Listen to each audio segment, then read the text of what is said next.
Hi, it's Splinterverse. In this video, we're going to provide an overview of Splinterverse Media's newest book, Feywild Companion. This 5th edition Dungeons & Dragons title is designed for both players and DMs who want to add Feywild fun to their campaigns. This 150-page book was created by a diverse group of 14 writers and over 20 artists. Let's go through that portal and check out what awaits you inside. First, in our character origins chapter, we've got 2 brand new lineages that have never been seen before, as well as the return of a 3rd edition race. First up, there's the Feybound, which is an exciting new lineage. Let's read a little bit about it. People disappear or go missing every day. Sometimes those disappearances have an otherworldly origin. The Feybound are those that journeyed either accidentally or intentionally to the Feywild and became lost there for a year or more. Since time passes differently in the Feywild, when the Feybound return to the material plane, everyone they once knew may be long gone.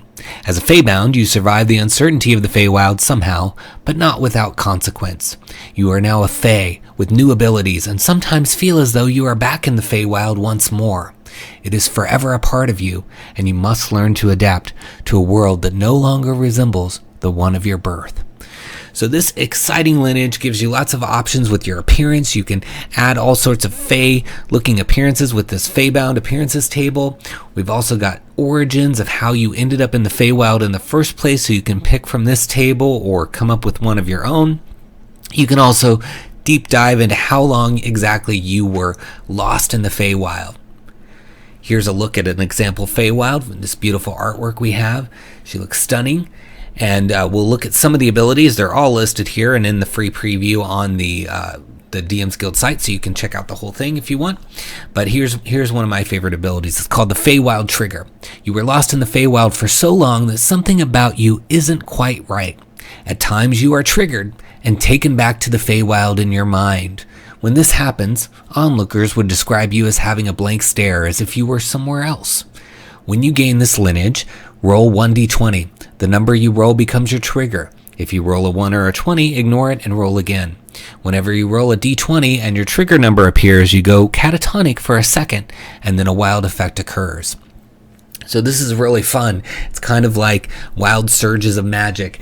There's a whole wild effects table with 50 different options in the back of this book that the DM can use to generate your wild effect that triggers whenever this happens. And once this feature's been triggered twice, you can't use it again until you complete a short rest.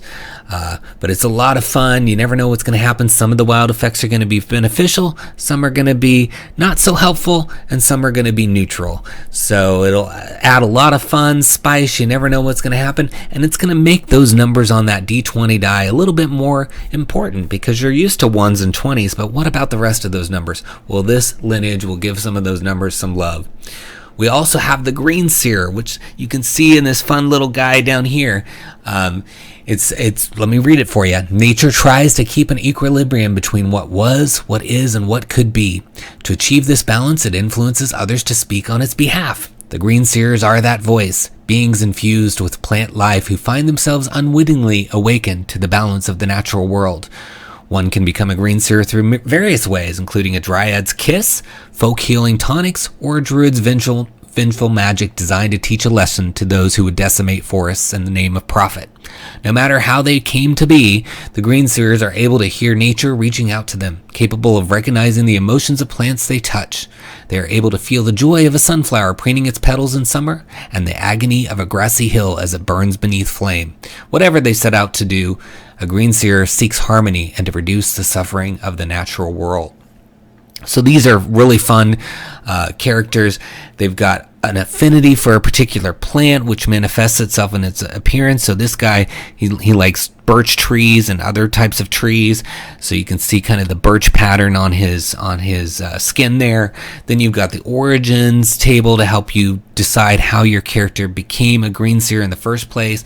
And the Green Seer has some really cool abilities. They can grow blossoms that they can use a certain number of times to do various effects. And they're not all the same type of effect, so it's a lot of fun. You choosing which type of blossom you're going to use, and yeah, you can have a lot of fun with this. And we've also got, not showing it here, but we've got a 3rd edition race being returned to the fold in 5th edition style, the Caloran.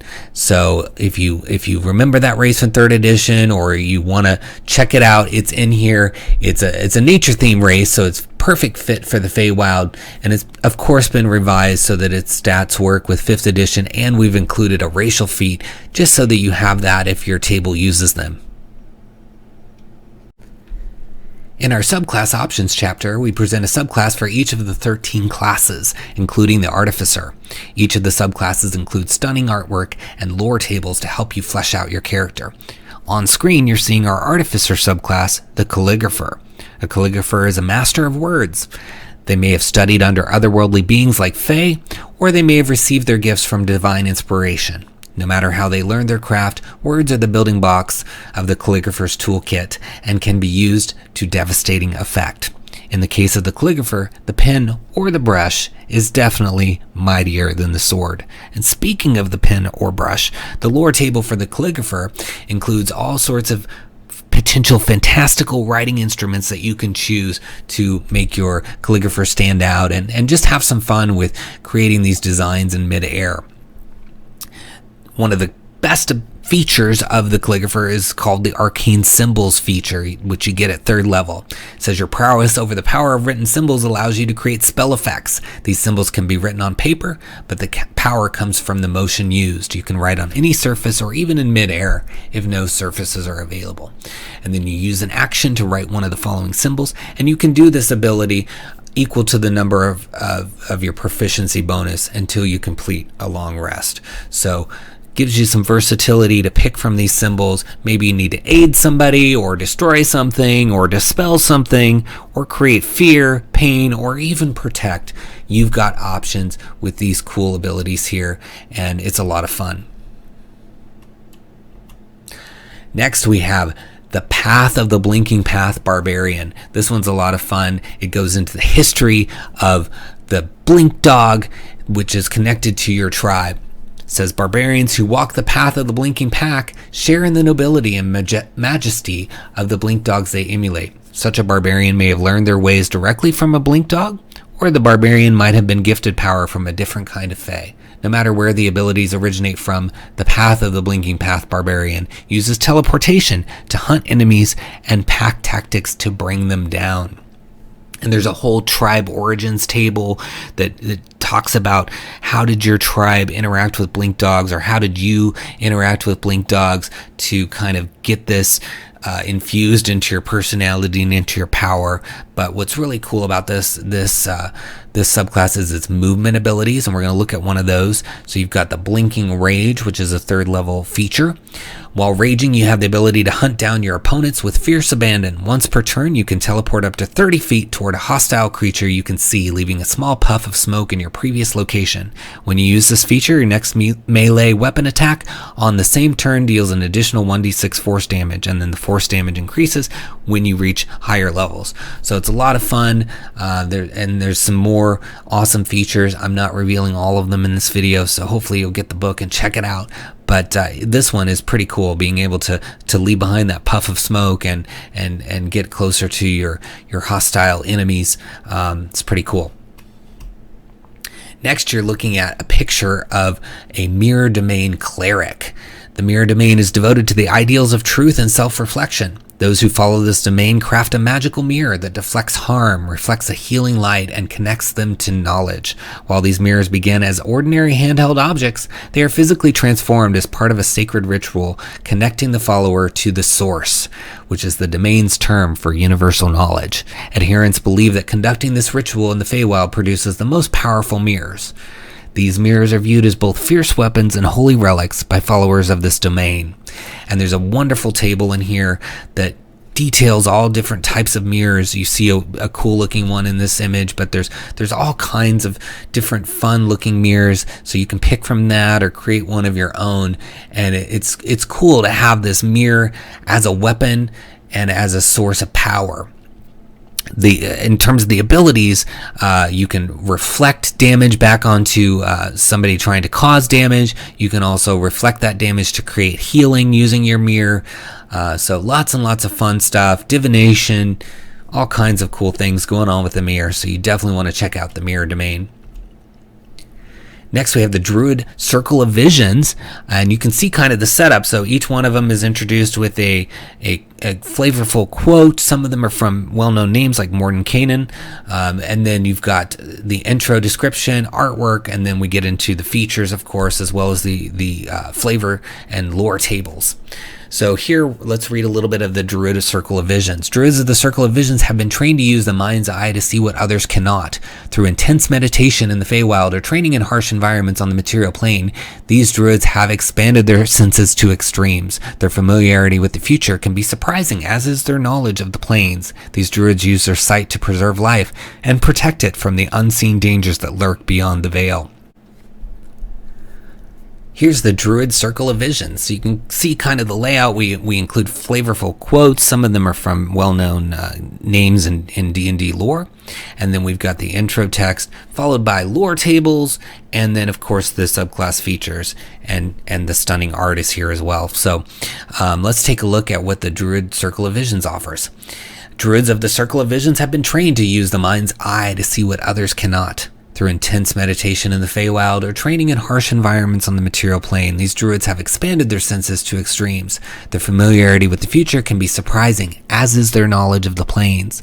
These druids use their sight to preserve life and protect it from the unseen dangers that lurk beyond the veil. So very flavorful, third eye themed subclass. You can use telepathy, divination, all kinds of fun stuff. And you can see what we've done in these descriptions is we've made it so that it can be because of intense meditation in the Feywild or training in a harsh environment on the material plane. We didn't want to limit these subclasses to the Feywild. Yes, they're inspired by it. Yes, they're all connected to it, but we didn't want to limit them to that so that you have options to use these outside of your Feywild adventures. This particular subclass also includes lore tables on eye appearances because as a result of joining this circle, your eyes have changed in some way, and so those are a lot of fun, and you could even use those eye appearances for other things. This next one is one of my favorites of the subclasses. It's the Cosmic Caller Ranger. And rangers who are cosmic callers have tamed an extraplanar creature of some kind, whether it's an elemental, an aberration of the far realm, or a creature from the Feywild. Through this connection, these rangers expand their understanding of arcane energy. Cosmic callers often patrol boundaries between the material plane and other planes, protecting those hapless victims of circumstance that wander into dangerous extraplanar spaces. So you've got this real planar vibe to this subclass. You've also got the ability to have these companion creatures. We've got stat blocks for, whether you pick one from the far realm or the Feywild or an elemental. Each one of those is different, and that also determines some of the other facets of your features. So it's really fun. It makes each, you could have 3 different cosmic callers basically, and they can all be very different because of the different type of realm that your creature is coming from. The one in the image here is clearly from the Feywild, and we also have lore tables to help you define what your creature looks like. It might start as like a tiger like this, and then instead of its normal pattern of fur, it's got leaves for fur. So lots of options in these tables to help you take an ordinary beast and transform it into elemental, far realm, or a Feywild creature, and that's a lot of fun. DMs can even use that to maybe flavor up some other creatures. So it's a lot of possibilities here, and it's really fun too. All this notion that they're aware of the planes, and that that's how they got their creature, and I think that can provide a lot of story options for both DMs and players. So definitely want to check this one out, as it's one of my favorites in the book. Next, we have the Evil Eye Sorcerer, and this one's a lot of fun. It connects to the Fomorians or other curses. If you're familiar with the Fomorians, they're connected to the Feywild and Fey things. And so this one's just a lot of fun. Let me read a little bit about it for you. You were born under a bad sign, cursed from the moment you took your first breath. This lifelong curse could have come from the Feywild. the Underdark, or even the Abyss. Regardless of your curse's origin, you have an affinity for cursing others as you have been cursed. This ability manifests itself in the very words you speak, bringing pain to those you hear who hear your voice when you will it. In those moments, you have the dark ability to transfer some of your own curse to others, passing on your awful luck. And so this is a very thematic subclass. It's got cursing that happens and then building upon those curses. And there's a whole origins table of how did you even get cursed in the first place. And some of those are really fun and things you might not have thought of as to how somebody could have gotten cursed. And you could even, again, take that curse lore table and use it to come up with ways for characters to be cursed if you're a DM. So lots of things in these subclasses for both DMs and players. And this image is just a lot of fun. And this is just a few of the subclasses. We're not going to look at every one in this video because it would be way too long. And we want to just highlight some of the features. But I'll show the list here. We've got all kinds of stuff. The Bard, there's the College of Seasons. That one's a lot of fun. There's a whole table of song titles that you can use for your bard, and you've got seasonal melodies that tie into the different seasons. You've got the court guard for the fighter, which can be a fey court, or it can be a vampiric court, or even a royal court. All kinds of court themed actions there with your fighter. We've got the Way of the Deep Winter for the monk, so you've got some winter stuff going on, frost, cold, all this stuff, because the Feywild, remember, overlays the material plane, so it's not just in forests. Even though it's a very forest associated plane, you've got these wintry areas, and we've done some things in the book to make sure that no matter what terrain you're in, if you want to enter the Feywild in the desert, if you want to enter the Feywild in the Arctic, we've got content in this book to support your goal to do that as a DM. You've got the Oath of Beauty for the Paladin, lots of fun there with the tenets and how they center on beauty. You've got the Reveler Rogue, who does things with all sorts of concoctions and people imbibing and playing off of that. You've got the Muse for the Warlock, which is this ultra powerful being that is inspiring the Warlock to create things. And then you've got a very heavily Fey-themed court magic wizard talking about, training under a Fey. You get to figure out who trained you in your magic, and it's all kinds of fun. And so I encourage you to check out the subclasses in this book, as they are just a lot of fun.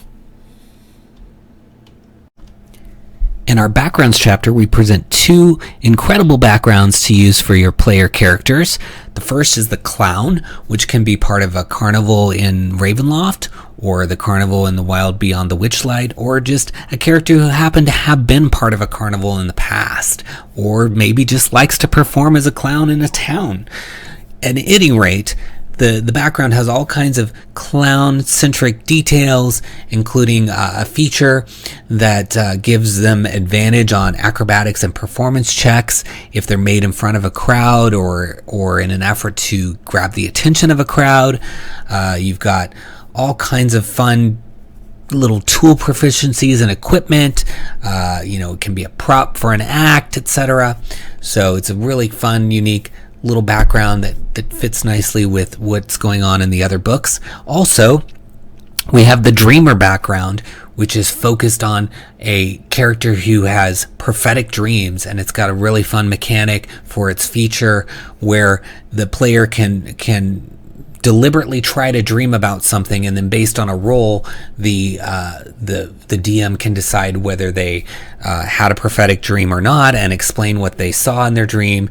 And so the way it's set up, the DM can actually have a lot of fun with that. They can actually mislead them and say, oh, you saw this, and maybe it's not related, or they can actually foreshadow things that are going to happen, and they can do it with just an image, or they can describe a full scene, whatever works. So it's a really fun background. And of course, all the traits and other parts of the background are focused on the dreams and the prophetic dreams, because characters that have these prophetic dreams may feel differently about it. They may feel like it's a blessing, or they may feel like it's a curse. And so the background really dives deep into how does the character feel about it, and how do they share it? Do they hide it from people, or do they share it? So lots of fun with the Dreamer background as well. In our player choices chapter, we've got 13 spells for you that are inspired by the Feywild or Fey magics. We have spells with titles like Alter Perception, Arcane Hold, Fairy Frolic, Glamour of Vanity, and Tasha's Otherworldly Grove. There's even a cantrip called Thornskin. Plus, we've got 4 feats, including Arcane Savant and Fey Luck, and beautiful art like what you're seeing here on screen right now. Our Items of Magic and Mystery chapter includes 15 brand new magic items, including the one depicted here, the Bottled Fey. This clear spherical bottle with a long neck is sealed shut. Inside, a sleeping fey lies wrapped in the petals of a flower from the Feywild. Depending on the fey, it may have been miniaturized by the magic that trapped it within this bottle. No amount of force opens the bottle, rather it must be shattered. And I won't reveal what happens when you shatter it, but it's pretty fun and gives you lots of options, especially as a DM, to mix it up and tweak things so no 2 bottled fey are the same. Let's put it that way. We've also got other fun looking items like the Deck of Fortunes here, which has a deck like you might think of the Deck of Many Things. This is similar to that. It's a deck with some new stuff going on. And Fury in a Summer Storm. It's a halberd that's legendary. Got some cool actions going on with that one.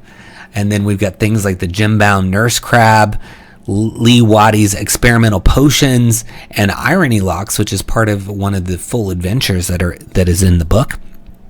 So lots of options here. I won't give away the details of what these items do, but they're quite fun. And these aren't even all the items presented. I'm just showing a few of the pictures for you.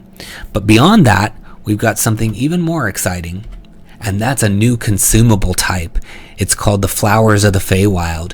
And these are flowers that are from the Feywild plane. And what's awesome about them is not only are they items that can be given between multiple characters or found, but they can be encountered in their native location, whether they're planted in a planter or growing right out of the ground. You can encounter them and have various interactions, whether you take them and use them or you have interactions with them just because you've encountered them and something happens to you. So it really gives you that fantastical feel as you're traipsing through the Feywild, coming upon all these various flowers and what effects they can do to you. And we've got artwork for some of the flowers, including this beautiful piece that's on screen right now. So it's a lot of fun. Definitely a new way to think about consumables because they are limited use items. Flowers do wilt, as you know. So definitely a fun one for you. And beyond that, we also have 50 Fey trinkets. So you can always use more of those. Moving on to our DM content, we've got an optional rules chapter with a lot of tools that you can use to add Fey fun and flavor to your campaign. We start with Fey portals, where we help you figure out how to create your own Fey crossing, whether you need a descriptive location or you want to add some sort of requirement that has to be met to go through the Fey crossing, or even circumstances that are required for the Fey crossing to be revealed. We've got it all here so that you can even make that Fey crossing a little bit of a puzzle for your players if you want. Even if you don't want to make it a puzzle, you can use some of the pieces here to add some flair and description to your Fey crossing. We've also brought back Cold Iron. It's a new way to look at metal that relates to the Fey and adds some special abilities and distinctions to things made out of that particular metal. We've got Fey Glamours, which is a way to add traits to monsters or replace traits on monsters to give them a little bit more of a Fey enchantment feeling. And then we've got a really big section on altering monster size, and this section teaches you how to safely and in a balanced way take existing monsters and make them either smaller or bigger. And there's a very important reason for that, which I'll get to later in this video. But we've got sample monsters for you, taking some of the classic monsters like the tiny Tyrannosaurus Rex that you're seeing here on screen. So you can use these as examples as you tweak your own monsters. But it's a lot of fun, gives you some options. I mean, players would normally expect that Tyrannosaurus Rex to be quite big, right? So when they see a little one, it's going to be quite a fun surprise. So just imagine what you can do if you're able to safely size monsters either larger or smaller. It's quite fun. I've had a lot of fun resizing monsters on my own with these rules. Throughout the book, there are over 30 different monsters, and they range from CR 0 to 25 to give you lots of options to bring Fey enemies to the Feywild or beyond. Looking at the pictures here, we've got the Genius Loci up here. It's our CR 25. It's got lair actions, regional effects, all kinds of fun stuff, and it ties into the elemental Fey. Then we've got the glass whale here. It's a tortured monster that hides within stained glass windows and comes to life to show you the horrors of a trip to the Feywild gone wrong. And then over here is our shambling bouquet. Sometimes a shambling mound begins life as something other than a swamp plant, such as a beautiful flower in the Feywild. Both Fey magic and lightning can transform a wildflower into a shambler that is more vivid than its swamp-based counterpart. Although the two creatures have similar origins, their differences go beyond physical. So this isn't just a reskin of the shambling mound. We've got lots of unique things to it, including some ties to the Eladrin. And as you can see here a little bit, if you can read through the blur, there are adventure hooks for all of the monsters in our bestiary to help you come up with ways to introduce these fantastical creatures to your Feywild adventures. Beyond these that we're seeing here on screen, we've got 4 species of Feywild butterflies, as well as the mysterious butterfly queen, which is a powerful creature that your characters can face in battle, or because there's only ever one butterfly queen at a time, one of your characters might become the next one. We've also got the Feynorn, a powerful spirit bound to the Feywild with a lair and regional effects. The Candling, which is a floating living candle that communicates using light. And then we've converted some older monsters like the Brownie, Ocean Strider, Wendigo, and we even have 3 really unique red cap variants, including one that deals with vampire blood, which is fun. And then beyond that, there's creatures that I'll just tease with the name: the Dreamfish, Shimmercat, Wild Reveler, Winter Witch, you name it, it's in here, and these monsters are fun, so check them out. Traditionally, when we think of the Feywild, we think of it as a reflection of the material plane, but not all parts of the Feywild are copies of the material plane. In fact, Wild Beyond the Witchlight introduced this concept of domains of delight, which are unique areas of the Feywild that form around a particular archfey. So we've included a brand new domain of delight in our book called Dualis, and you're looking at a portrait of the archfey for that domain, Lord of Reflections, and his family here. He is quite a force to be reckoned with. He's a CR 16. We've got his stat block and all kinds of interesting backstory on him. But perhaps the most interesting part of Dualis is that when you first enter it or are born there, a duplicate of you is secretly created. So there's a lot of opportunities to deal with that, whether it's your player characters being duplicated or other characters being duplicated. We have a whole section on how you deal with what we call the echoes, because that's what we call your duplicates, as echoes in this book. The domain section includes noteworthy features, settlements, and sites, as well as information on the archfey, role-playing information for him, details about his family, his lair, all of that stuff. Adventure hooks, campaign ideas. In fact, there's a whole campaign you can do to take down the archfey if you want. So let's take a look at the map. It's a lot of fun. There's all sorts of exciting places. We're not going to talk about all of them here. You need to get the book so that you can adventure to all these places, but all sorts of fun stuff. You can see the Floating Mirror Manor, which is the home of the Lord of Reflections, our archfey. And they've got the Whirling River, which has a reverse whirlpool hazard in the middle. You've got the miniature city of Minot, the Candlelit Forest, you name it, it's here. Some of the adventures in the book take place in here if you want, as well as our encounters. You can place anything in the book here if you like, but it's a great fun place to go, all kinds of good stuff to see and do. So check it out in our domain chapter of the book, Dualis.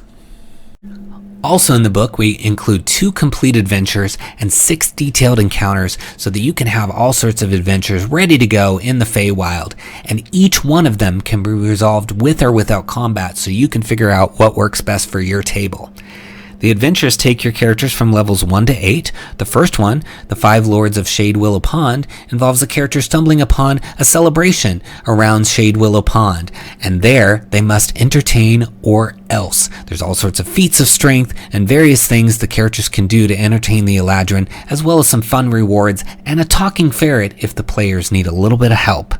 Beyond that, the next adventure is called the Feywild Hunt, and it's a Western-inspired adventure that starts in a normal lumbering town in the material plane, but then transitions into the Feywild as they uncover various mysteries with red herrings and all sorts of stuff. And they can use politics to survive or combat as they encounter various Fey nobles in interesting locations throughout the Feywild.